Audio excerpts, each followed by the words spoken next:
ഹാവൂ എന്തുട്ട setup. 1930s 40s കാലഘട്ടത്തിലെ പ്രശസ്തമായ സൂപ്പർ സാധനം ഇപ്പോഴും പുലിക്കുട്ടിയായിട്ട് ഓർന്ന്. എന്തുട്ട പറയേ, 7 സിലിണ്ടറും പിസ്റ്റണും ഒരു മാരക സംഭവം തന്നെ. ഞെട്ടിച്ച കളഞ്ഞു.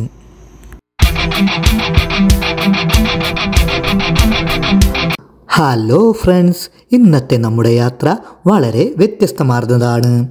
1930-40 കാലഘട്ടങ്ങളിൽ വളരെ പ്രശസ്തമായിരുന്ന ബൈപ്ലെയിനുകളെ കുറിച്ചാണ് ഇന്നത്തെ വീഡിയോ. ഏവർക്കും സ്വാഗതം. വളരെ അപൂർവമായി മാത്രമേ ബൈപ്ലെയിനുകൾ നമുക്ക് കാണുവാൻ സാധിക്കുകയുള്ളൂ. അവയിൽ ഫ്ലൈ ചെയ്യുന്നവ വളരെ വിരളം മാത്രം. ഈ വിമാനത്തിൻ്റെ ഏറ്റവും വലിയ പ്രത്യേകത ഡബിൾ വിങ് ഉള്ളതാണ്. താഴെ ഒരു ചിറകും മുകളിൽ ഒരു ചിറകും. അതുകൊണ്ട് തന്നെയാണ് ഇവയെ ബൈപ്ലെയിനുകൾ എന്ന് വിളിക്കുന്നത്. മുൻകാല യുദ്ധവിമാനങ്ങളുടെയും എയർ ഷോകളുടെയും ഒരു സവിശേഷ സൗന്ദര്യം തന്നെയാണ് ഈ ബൈപ്ലെയിനുകൾ. ഇവയെ നല്ല ആകർഷകമായ രീതിയിൽ തന്നെ പരിപാലിച്ചു പോരുന്നു ഇവർ. So this is the very first owner of this airplane. His name is Roscoe Turner. We put him up here because he was probably the most famous air racer of the 1930s, and he was a Hollywood stunt pilot in the 30s. Oh really? Wow. Yep. Yep. In the movie with Leonardo DiCaprio, The Aviator, about Howard Hughes, there's a guy who plays this guy in the movie.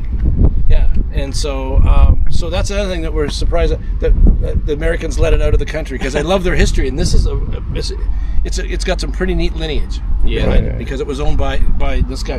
All this guy's, his name is Roscoe Turner. All his trophies and memorabilia are all in the Smithsonian Institute. That's how famous he was. Wow. Because there wasn't like celebrities, sports stars per se in the 30s and 20s. Air racers were air racers and speed kings were the guys that were the big celebrities back then. And it's really hard to find, even see planes like this these days, Yeah.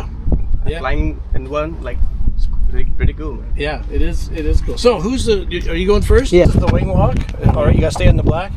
This is fabric, so we don't want to step on that, okay? The only thing you can't grab is the windscreens. These guys, they're a little bit fragile, kind of like me, all right? But you can hang on to here, or this edge here. There's handles there, the red strut. There's another red strut on the other side. And then there's a padded bar inside that you can grab, all right? Okay? And it's a bench seat, side by side. You sit up in the front cockpit together, and then it's one seat belt for two, okay? All right? So whoever you've paired up with, I hope you guys like each other. Okay? But it's never been used. Yes, song. Okay? Which is a good sign. Okay. So this door, that's unlatched, that's latched. Okay. So we're going to latch it for you. Okay. In the event that you bump it and it opens up, don't worry about it, because the door goes halfway open, just floats. Okay. All right? Airplane flies fine. You get a better view, but the buddy doesn't shove you out, so then they can touch that switch. That's it. All right? Okay. Fire extinguisher for the airplane is actually beside my seat, the back cockpit. Behind me is a baggage compartment, and there's the emergency locator transmitter, and our first aid kit are in there. Okay. All right. So your altimeter is here. It's set at 11. We read these as above sea level, so that's 1,100 feet above sea level. Okay. And then your airspeed is here. We run about 80 to 85 miles an hour. Okay. All right. So these are city. നിർദ്ദേശങ്ങളെല്ലാം വളരെ കൃത്യമായി തന്നെ pilot ഞങ്ങൾക്ക് പറഞ്ഞു തന്നു. ഇതിനോടകം തന്നെ അദ്ദേഹം നല്ലൊരു സുഹൃത്തായി മാറിയിരുന്നു. അത് പിന്നീട് പറയാം. ഒരുക്കങ്ങളെല്ലാം പൂർത്തിയാക്കിയ ഞങ്ങൾ ഫ്ലൈ ചെയ്യുവാൻ തയ്യാറായി. ഞാനും സുഹൃത്ത് സച്ചിനുമൊത്താണ് ഫ്ലൈ ചെയ്യുന്നത്.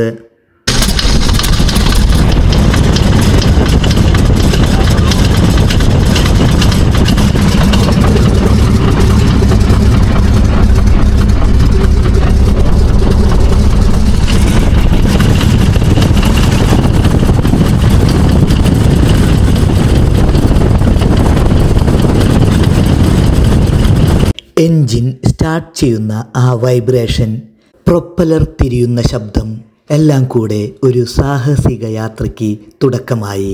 ഓപ്പൺ കോർപിറ്റ് ആയതിനാൽ കാറ്റിൻ്റെ മുഴുവൻ സ്പർശവും എൻജിൻ്റെ മുഴങ്ങുന്ന ശബ്ദവും നേരിട്ട് അനുഭവിക്കാനാകും.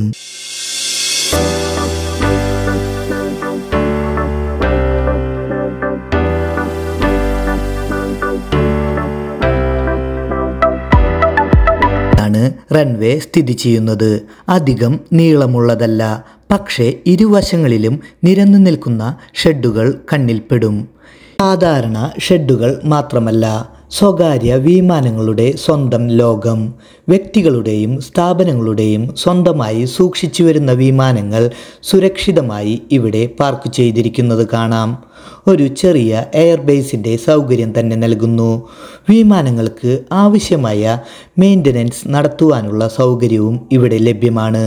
ആവേശമുയരുന്ന നിമിഷം എത്തിച്ചേർന്നു. വിമാനം ടേക്ക് ഓഫ് ചെയ്യുവാൻ ഒരുങ്ങുന്നു. എൻജിൻ മുഴങ്ങുന്ന ശബ്ദം പരിസരത്തെ മുഴുവൻ വിറപ്പിക്കുമ്പോൾ അതിശയകരമായ വേഗത്തിൽ വിമാനം റൺവേയിലൂടെ കുതിച്ചു പാഞ്ഞു. ഒരു നിമിഷം വീടുകളും മരങ്ങളും പച്ചപ്പാർന്ന ചെടികളും പിന്നെ എല്ലാം പിന്നിലാക്കി ഒഴിഞ്ഞു പോകുന്നു. ബൈപ്ലെയിൻ തൻ്റെ ചിറകുകൾ വിരിച്ച് ആകാശത്തേക്ക് പറന്നുയർന്നു. ആ നിമിഷം എൻ്റെ കണ്ണുകളും മനസ്സും സന്തോഷത്താൽ നിറഞ്ഞു തുളുമ്പി.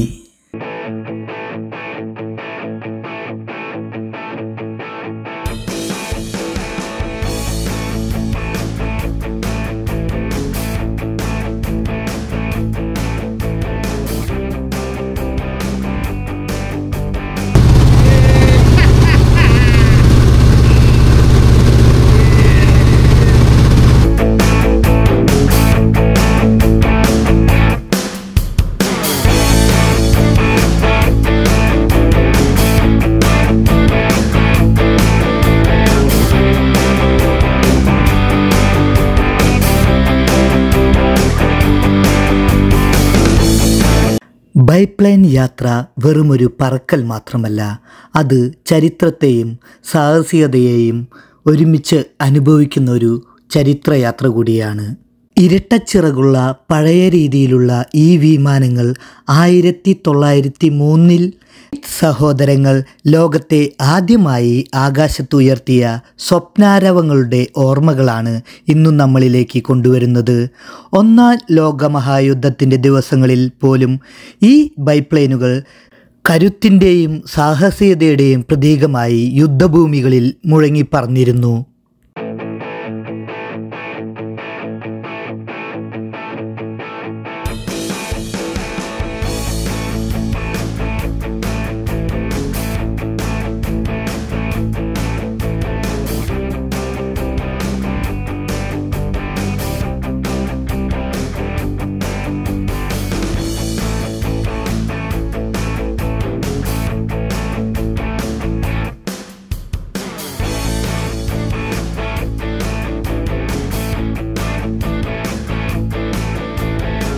ഇന്ന് ആ പഴയ കാലത്തിൻ്റെ ശബ്ദങ്ങളും സ്വപ്നങ്ങളും ചേർന്ന ഈ ബൈപ്ലെയിനിൽ യാത്ര ചെയ്യുമ്പോൾ എൻ്റെ കണ്ണിനു കീഴെ വിരിയുന്നത് കാനഡയിലെ ഒണ്ടാരിയോയിലുള്ള ഗൾഫ് ലേക്കിലെ കാഴ്ചകളാണ് നമ്മൾ കണ്ടുകൊണ്ടിരിക്കുന്നത്. ചരിത്രം പറയുന്ന ചിറകുകളിലിരുന്ന് സാഹസികതയുടെ വിസ്മയം നിറഞ്ഞൊരു യാത്ര. അതൊരു പറക്കൽ മാത്രമല്ല, കാലഘട്ടത്തെ മറികടന്ന് ചരിത്രത്തിൻ്റെ സ്പർശം, ഒരു സാഹസികതയുടെ വിസ്മയം. ആകാശത്തിലും വെള്ളത്തിലും കാറ്റിലും ചേർന്നു നിൽക്കുന്ന ജീവിതത്തിൽ ഒരിക്കലും മറക്കാനാവാത്ത ഒരു ഓർമ്മയായി ഇത് മാറിക്കൊണ്ടിരിക്കുന്നു. ഇതൊരു മധുരപ്രതികാരത്തിൻ്റെ കഥ തന്നെയാണ്. ഇവിടെ ഡ്രോൺ പറത്തുവാൻ അനുവദനീയമല്ല. വലിയ സാമ്പത്തിക നഷ്ടവും അന്നെനിക്കുണ്ടായി. തുടർന്നുള്ള കഥകളിൽ നമുക്കത് പറയാം. കഴിഞ്ഞ ആഴ്ച റോക്ക്വുഡ് കൺസർവേറ്ററിയിലേക്കുള്ള യാത്രയിലാണ് ആദ്യമായി ഞാൻ ഈ എയർ സ്ട്രിപ്പ് കാണുന്നത്. മടിച്ചു നിൽക്കാതെ അകത്തു കടന്ന് ഡീറ്റെയിൽസ് അന്വേഷിച്ചു. ഒരു പറക്കലിന് 220 പ്ലസ് ടാക്സ്. കൂടെ ഫ്ലൈ ചെയ്യുവാൻ ആരും ഇല്ലാത്തതിനാലും കാലാവസ്ഥ മോശമായതിനാലും ഇന്നത്തേക്ക് പറക്കൽ മാറ്റിവെക്കുകയായിരുന്നു ഞാൻ ചെയ്തത്. 6 പേരടങ്ങുന്ന സംഘമായായിരുന്നു ഇന്ന് ഞാൻ വന്നത്.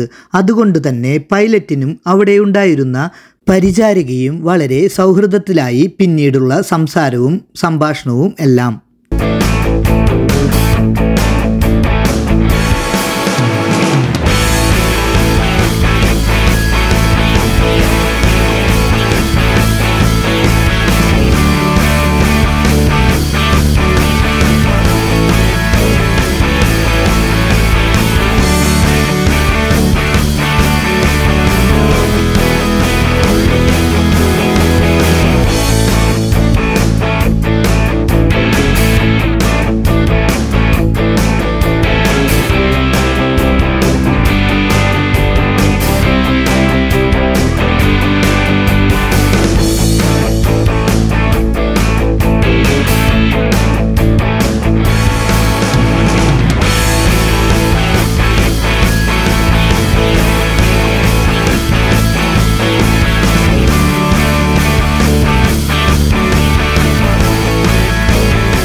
പൈലറ്റിനെ കുറിച്ച് പറയാതെ വയ്യ.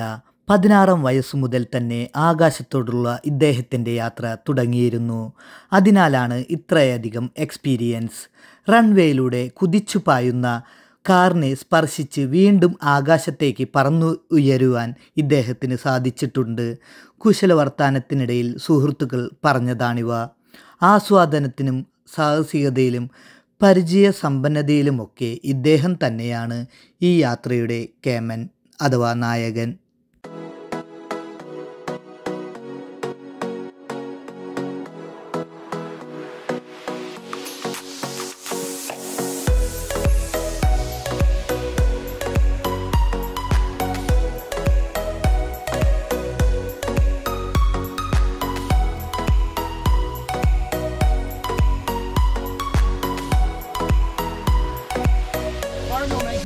All day. Oh, this was a lifetime experience. Yeah, absolutely. It was so nice. It's so different, eh? Yeah. Alrighty. Hey, do you want me to film you guys getting out? Here, Yeah. I'll take that. Is this going? Yes. Yeah, it's going.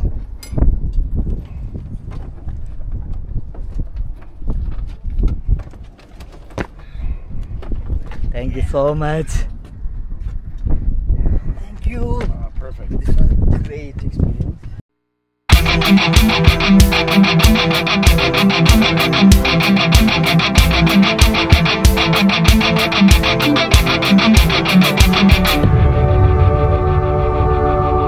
അടുത്ത പറക്കലിനു മുന്നോടിയായി fuel ഫിൽ ചെയ്യുന്നതാണ് നമ്മൾ കാണുന്നത്.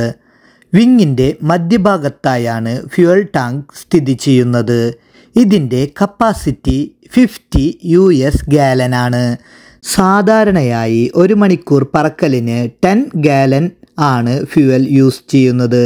കാലാവസ്ഥയ്ക്കും കാറ്റിൻ്റെ വ്യതിയാനങ്ങൾക്കുമനുസരിച്ച് ഇവയ്ക്കു ചെറിയ മാറ്റങ്ങൾ വരാം. ഇവയെല്ലാം തന്നെ പൈലറ്റ് വിശദമായി ഞങ്ങൾക്ക് പറഞ്ഞു തന്നു. അടുത്തതായി ഫ്ലൈ ചെയ്യുന്നത് ബെൻസി ആൻഡ് അശ്വിനാണ്. അവരും വിജയകരമായി ഫ്ലൈ ചെയ്ത് തിരികെ വന്നിരിക്കുന്നു. ആവേശഭരിതരായ അവരുടെ സന്തോഷത്തിൽ ഞാനും പങ്കുചേർന്നു.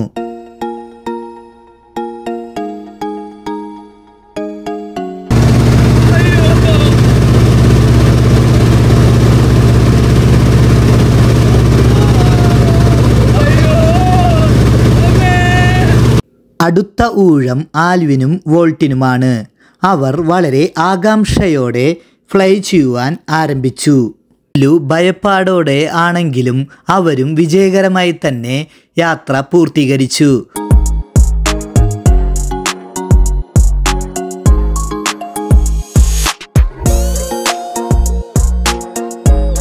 അങ്ങനെ പറഞ്ഞാൽ തീരാത്ര അത്രയധികം സവിശേഷതകളുള്ള ബൈപ്ലെയിൻ്റെ യാത്രകൾ ഇവിടെ നമ്മൾ അവസാനിപ്പിക്കുന്നു. നമുക്ക് തുടർന്നുള്ള യാത്രകളിൽ കാണാം.